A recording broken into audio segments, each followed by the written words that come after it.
The Last Word with Jonathan Capehart in for Lawrence starts right now. Hey, Jonathan.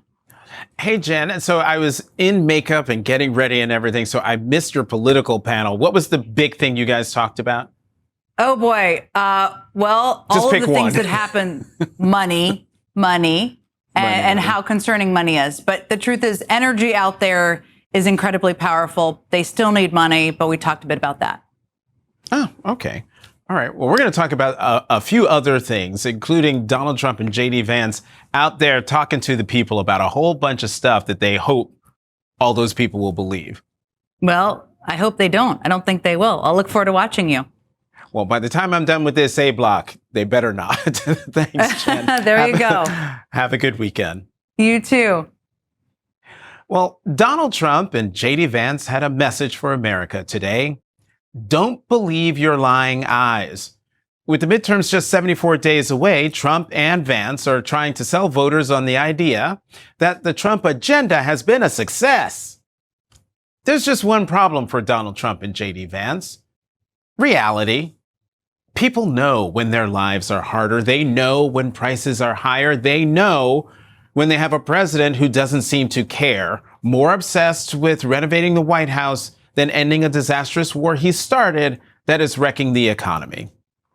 Here's Donald Trump today in South Carolina, where he offered the same lies about his war in Iran and recycled blame Biden lies about his failed economy.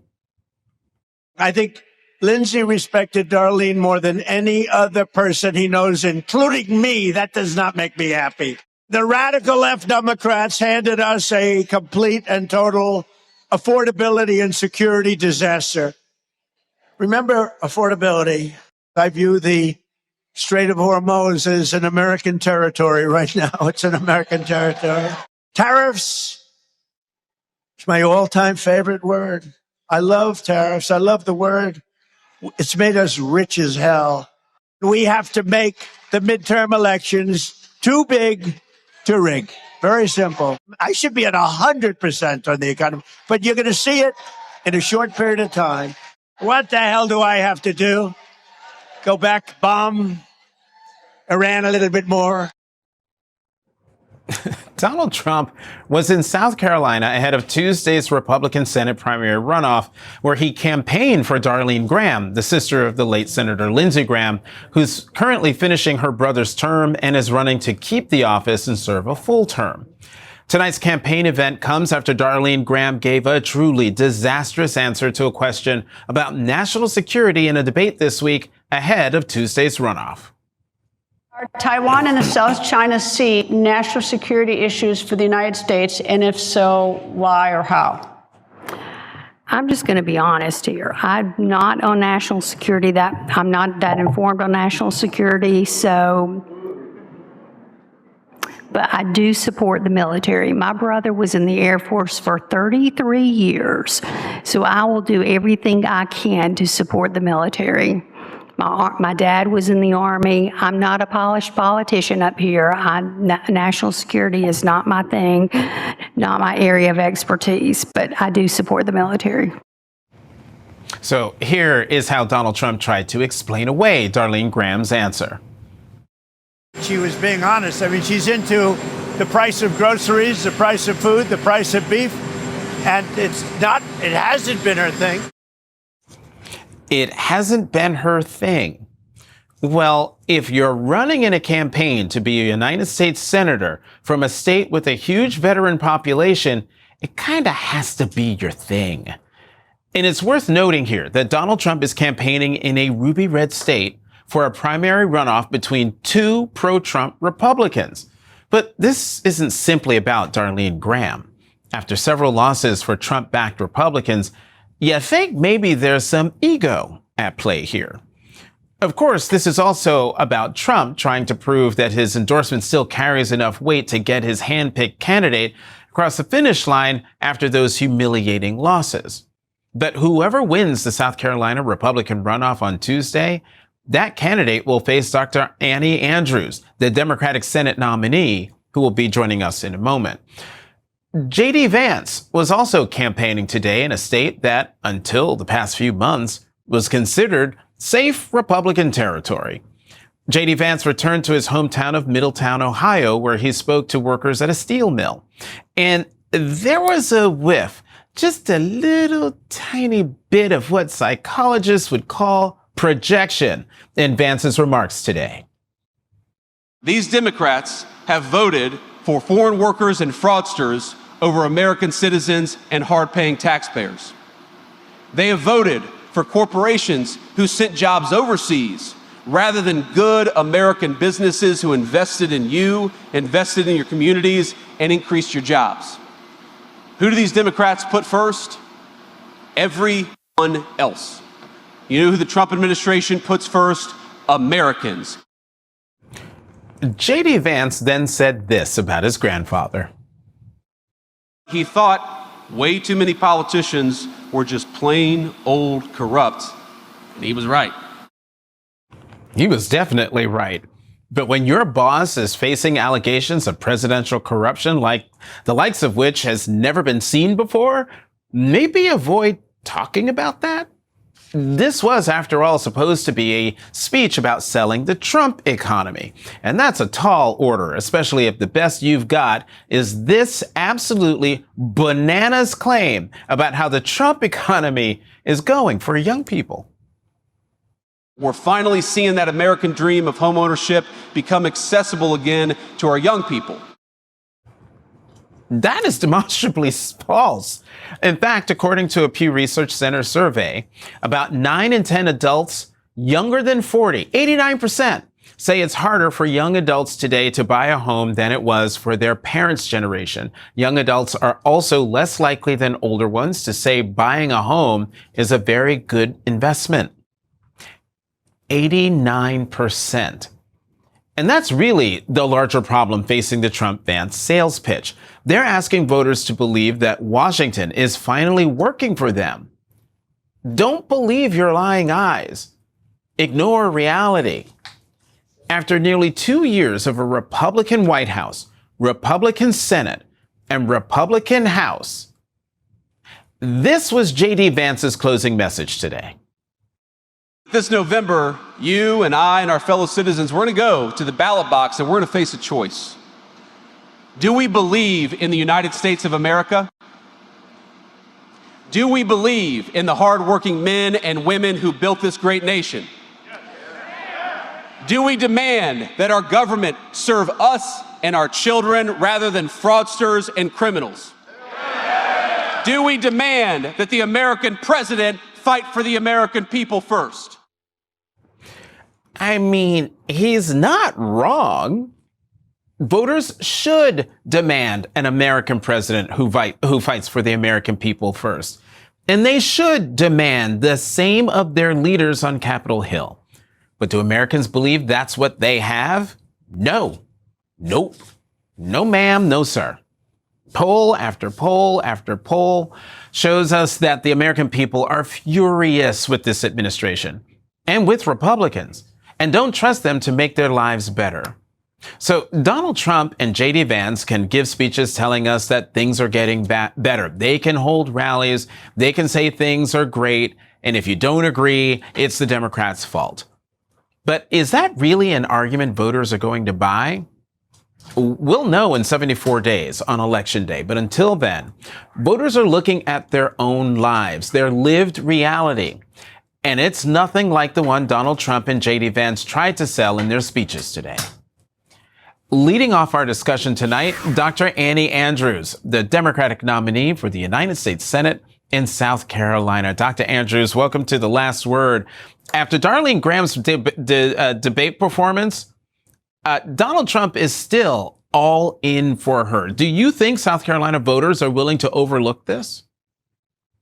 You know, he sure seems to be all in for her. He spent the evening in Myrtle Beach. I spent the day talking to voters in both Myrtle Beach and Conway, and I'm here in Florence, South Carolina tonight. And frankly, I've been talking to voters for over a year as I've crisscrossed the state of South Carolina. They're not looking for a politician picked by the Washington machine. They're not looking for another senator who's beholden to corporate interests and, you know, billionaire donors. They're looking for someone who addresses the problems that we're facing, like grocery prices and gas prices. And I think it says a lot about Darlene's campaign, that the president felt like he needed to come down here and rescue her 4 days before her primary. Let me play you something Darlene Graham said tonight. Listen to this. This is MAGA country, right? Yes. Woo! Absolutely. We love President Trump in South Carolina, don't we? Yes, we do. What signs are you seeing that lead you to believe that Donald Trump's hold on South Carolina is loosening?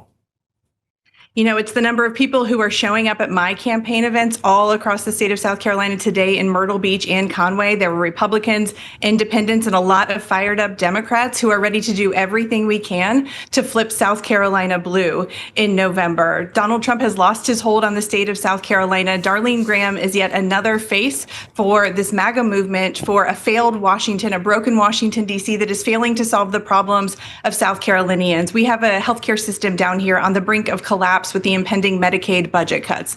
This irresponsible war that the president got us into is causing our gas prices to be sky high. He has done nothing to lower the cost of groceries, and people in South Carolina are feeling the pain. They're looking for a fighter, and that is exactly what I am offering them. What's the biggest disconnect you see between what Republicans are telling voters and what voters are actually experiencing? I mean, the disconnects abound. We're being told by this administration that things are going so well, the economy is booming. But here in South Carolina, the tariffs have been disastrous for the people who build our cars at the BMW plant in Spartanburg and the people who build our planes at the Boeing plant in Charleston. Gas prices, grocery prices, folks cannot find affordable child care. I live in a state that never even expanded Medicaid. We have 15 counties without an OBGYN. Many people across the state of South Carolina cannot access mental health resources. They can't find a primary care doctor, a pediatrician, an OBGYN, and we need change, and people are ready for change, and that's what I'm offering. That's why we're building a people-powered movement down here. We have so much energy behind our campaign, and I believe that we will shock the country on November 3rd when I am elected as South Carolina's next U.S. Senator. Well, I'm going to keep my eyes on your race, Dr. Annie Andrews, the Democratic nominee for United States Senate from the Palmetto State, South Carolina. Thank you very much for coming to The Last Word. Thank you. Heading north now to Ohio. Joining us, Brian Poindexter, a member of the City Council in Brook Park, Ohio. He is now the Democratic nominee for Ohio's 7th Congressional District, a seat currently held by Republican Congressman Max Miller. Councilman, you're also a union iron worker. What do you hear when J.D. Vance stands in Ohio and says the Trump administration stands with working people? Well, it just shows how out of touch Washington politicians are with what's happening on the ground. You know, I know that I talk to voters all across this district, on the job site, in my community as a city council member, and what he's saying isn't really realizing on the ground. People are working harder than ever before. You know, costs are up all across the board. You know, gas prices are out of control. Grocery prices are going up. I mean, $8.50 a pound for beef. Every single metric is not showing up to what the vice president was saying in that clip. You're now part of what the Democratic Congressional Campaign Committee calls its Red to Blue program. In short, it means Democrats think they can flip this Republican seat. What are you seeing on the ground that makes you think your district is ready to make that move?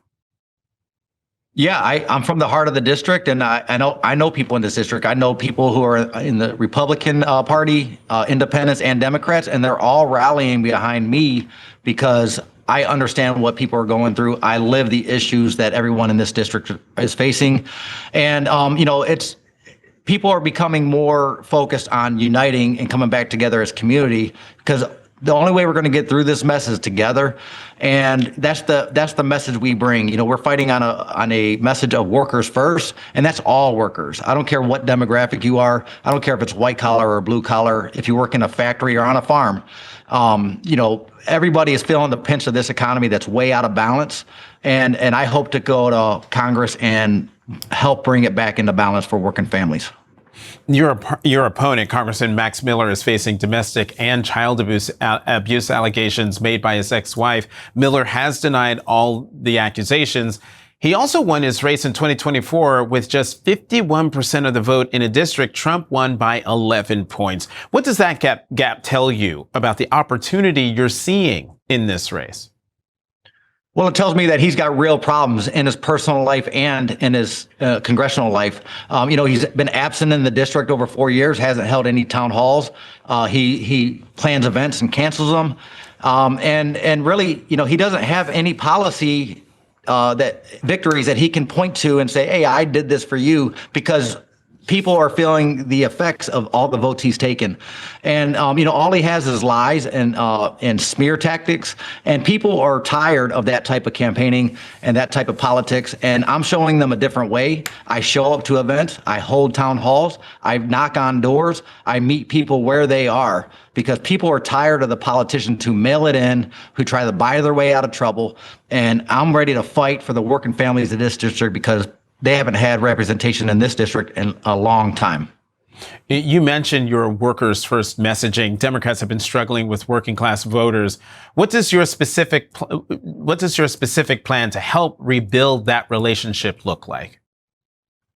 Well, just being who I am. I'm seeing all the labels get thrown out about who I am or who they're trying to paint me as. And, if I had an R next to my name, the Republican Party would be all in for me because of my hardworking background and the fact that I am a fighter and somebody who stands on principle and what's right.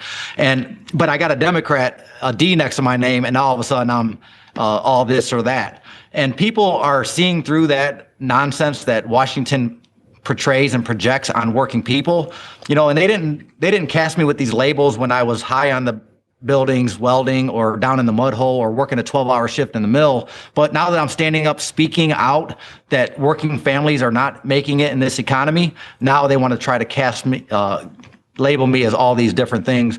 And I'm showing people what real looks like, because we haven't seen real in Washington in far too long. Brian Poindexter, the Democratic nominee for Ohio's 7th Congressional District. Thank you very much for coming to the last And if you guys want to learn more, you can go to PoindexterForCongress.com and learn more about this campaign we're building. Thank you. All right. Thank you again. Coming up, Florida Democrats have been asking what it would take to make the Sunshine State competitive again. Could Donald Trump's disastrous second term tip the scales back in their favor? The Democrat who hopes to be Florida's next governor, David Jolly, joins us next.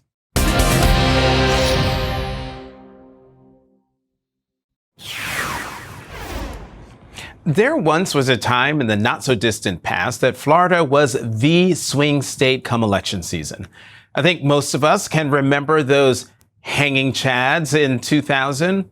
But in the 25 years since Bush v. Gore, and especially in the past decade, the Sunshine State has taken a hard right turn. The New York Times points out, in 2018, registered Democrats outnumbered Republicans by about 250,000 voters.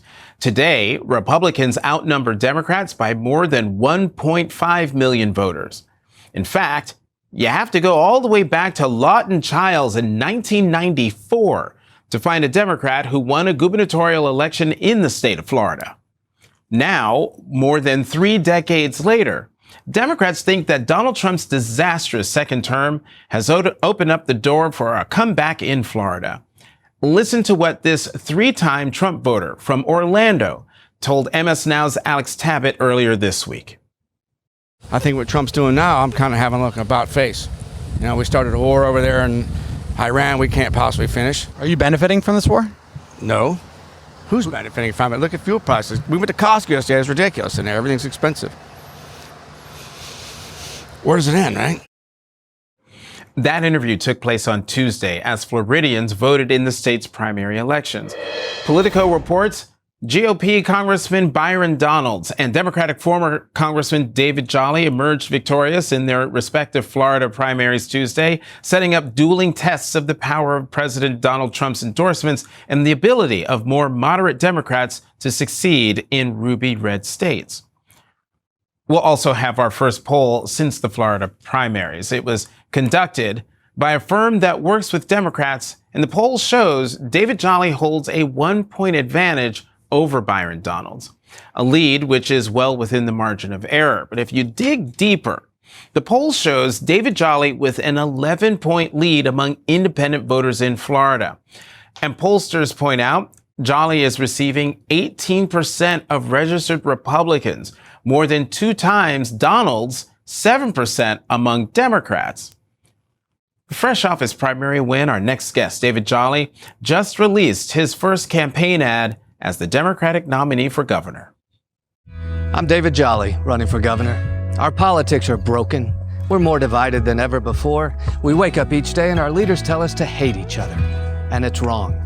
You deserve a governor who's going to put you first. Because we're all worried about the cost of housing, healthcare, food, and gas. Where to send our kids to school.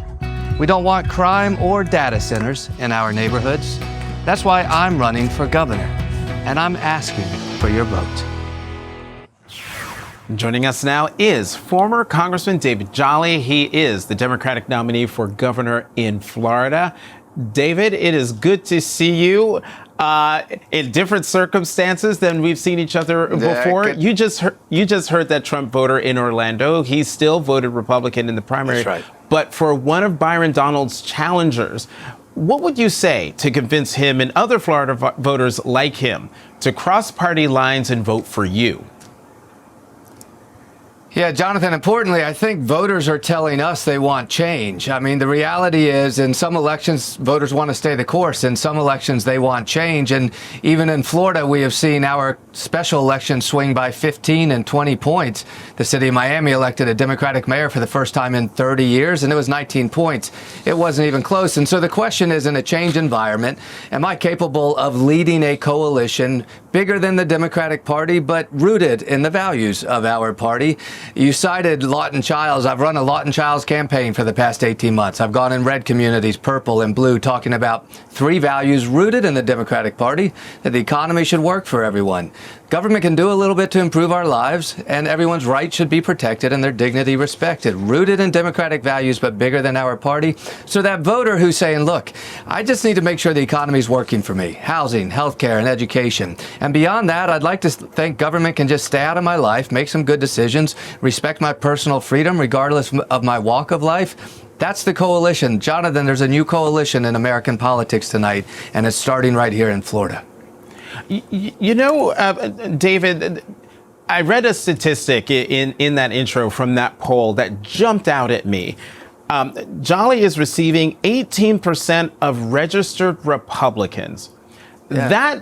That is surprising to me. Is it as surprising to you as it is to me?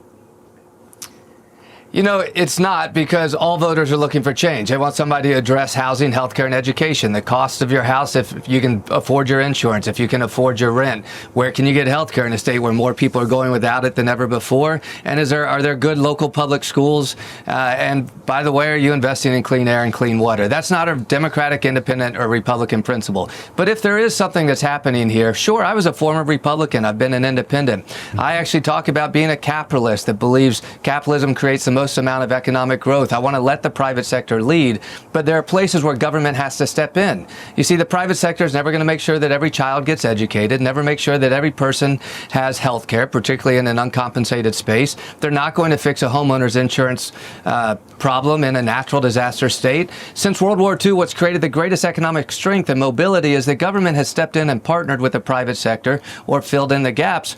And in a state that's known for culture wars, I just use old school libertarian language. Stay out of your doctor's office, stay out of your life, stay out of your business. Let's protect everybody's rights, celebrate your dignity, regardless of the color of your skin, where you were born, who you love, or who you worship. Sure, it accomplishes some progressive goals, but I frame it in old school Republican language that I still believe in. Government closest to the people knows best. Right now, local communities are under attack by state government that's removing all of their authority. Look, Republicans could solve this if they wanted to. They've just drifted so far away that we're going to pull 18% of Republican voters in this race.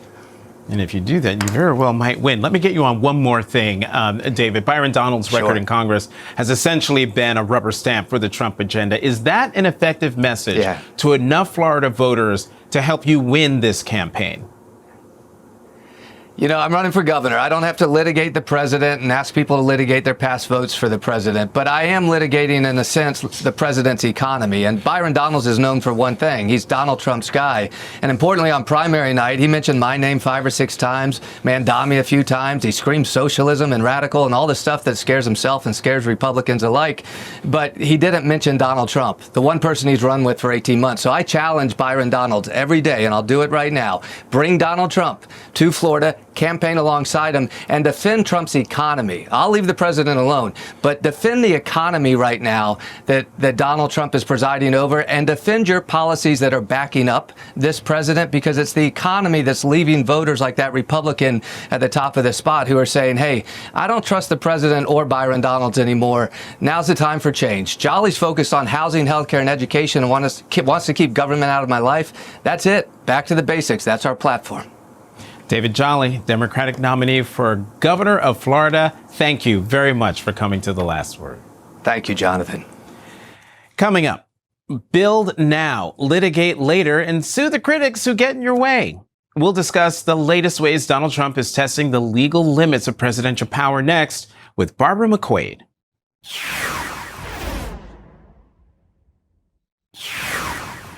There's a lot happening in Trump's legal world today, but let's start with the White House ballroom, because the Supreme Court's move today has only raised more questions about the guardrails on presidential power.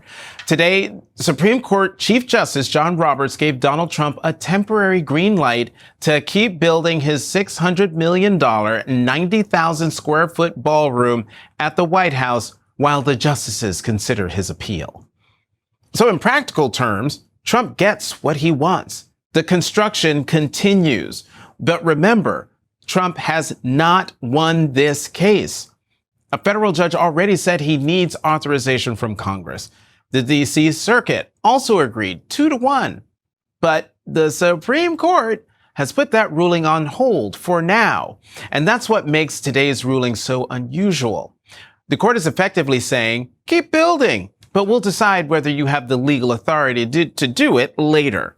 And here's the part that shows just how brazen this administration's strategy has become.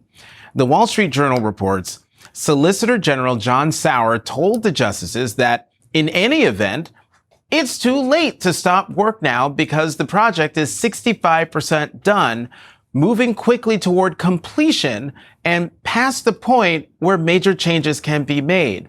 Stopping work at this point will be a disaster, Sauer wrote, quoting a sworn statement from the Director for White House Management and Administration.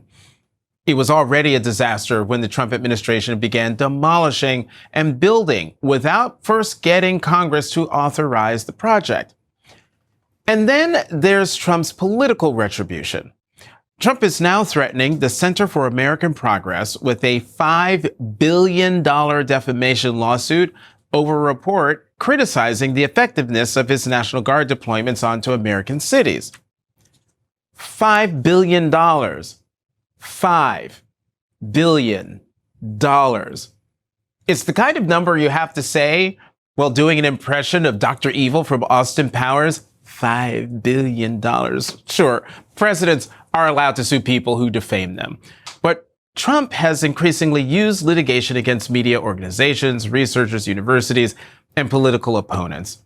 In a statement, Center for American Progress President and CEO Neera Tanden wrote, "The Center for American Progress is an independent, nonpartisan research organization, and our work is grounded in rigorous, evidence-based research and analysis. Based on analysis of crime data, our report demonstrated facts about the National Guard deployments that are inconvenient to the Trump administration. Fundamental protection of the First Amendment is to allow the publication of facts and analysis that are contrary to the arguments and claims of any administration.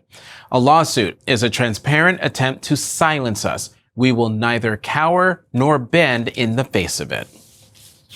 Joining us now, Barbara McQuade, former U.S. attorney and law professor at the University of Michigan Law School. She is also an MS Now legal analyst and the author of The Fix, Saving America from the Corruption of a Mob-Style Government. Barb, thank you, as always, for coming to The Last Word. What is your reaction, first, to Chief Justice Roberts issuing an administrative stay today? What does it mean for the ballroom fight?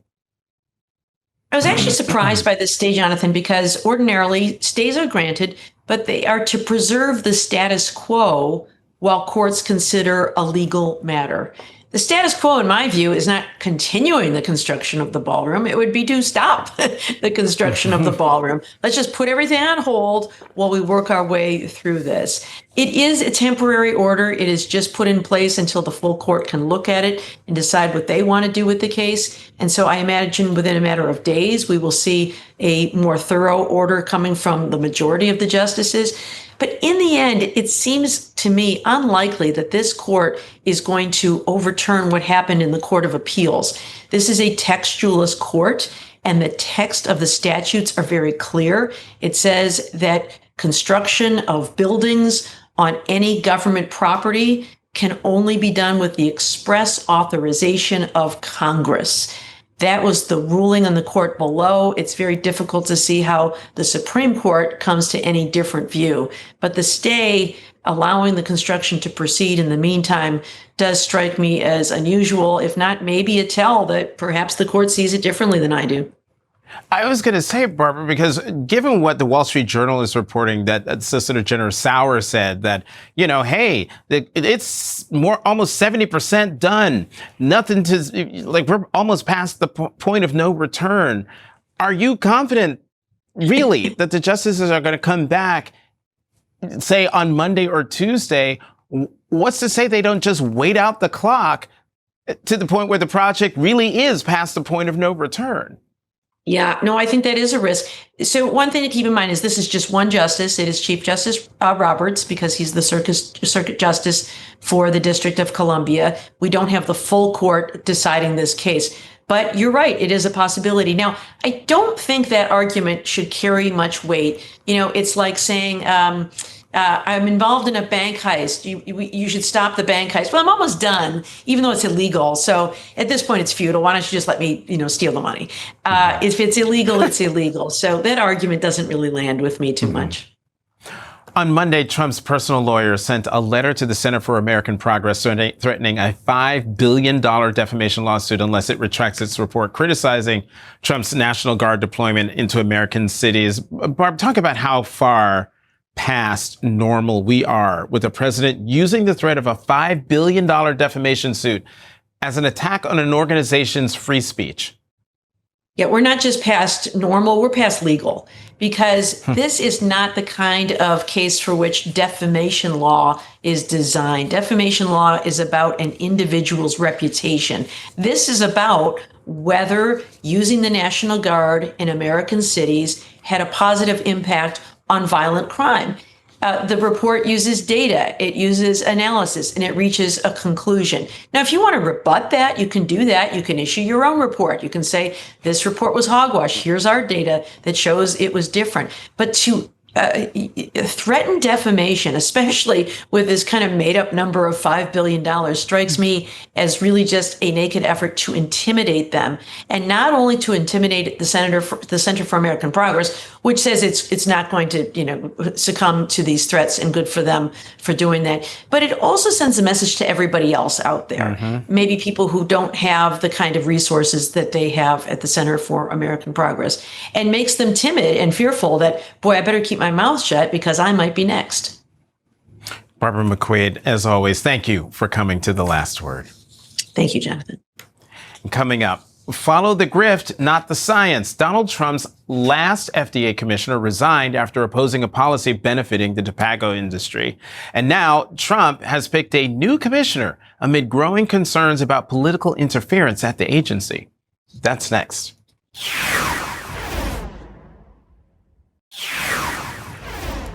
Earlier this week, Donald Trump named his new nominee for FDA commissioner, Dr. Heidi Overton.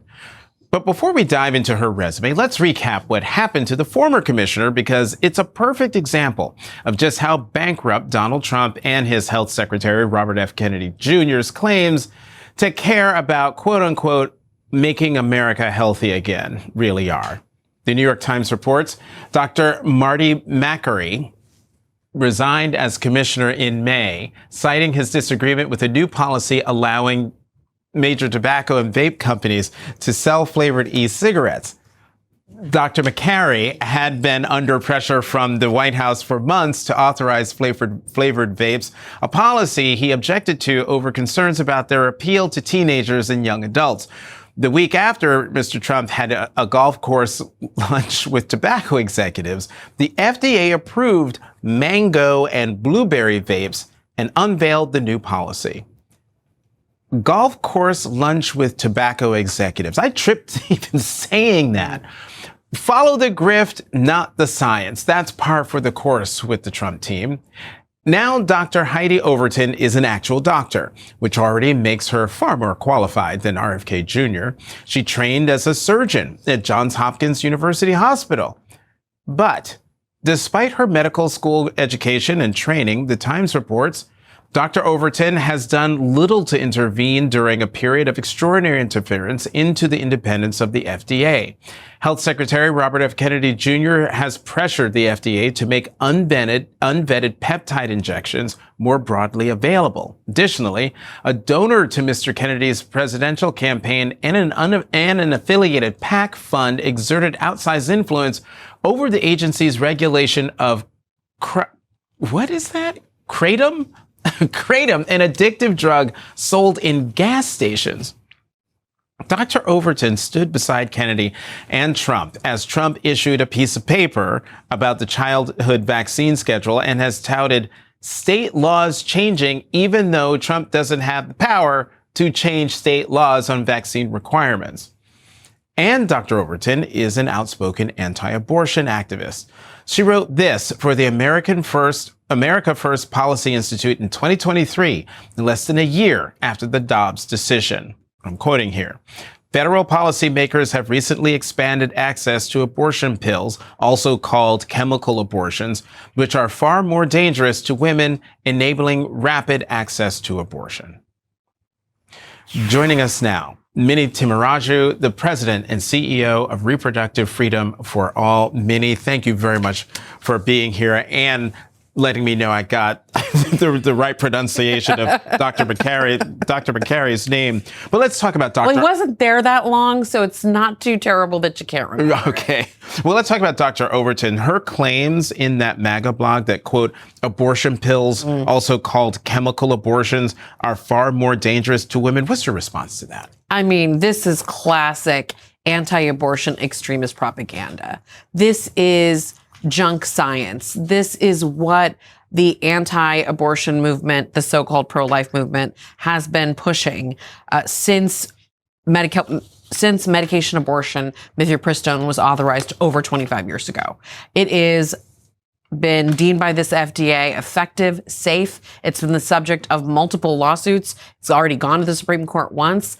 We know that any other FDA, especially an independently run FDA, would be vigorously defending its independence and the ability of its scientists to make decisions. But an FDA under Heidi Overton would be a disaster for reproductive freedom and reproductive health. Well, I was about to ask you what worries you most about what she could do with regard to federal abortion policy. So just to rewind slightly, there have been multiple cases, and there's a new case working its way through the courts on medication abortion and mifepristone. This one is the state of Louisiana versus the FDA.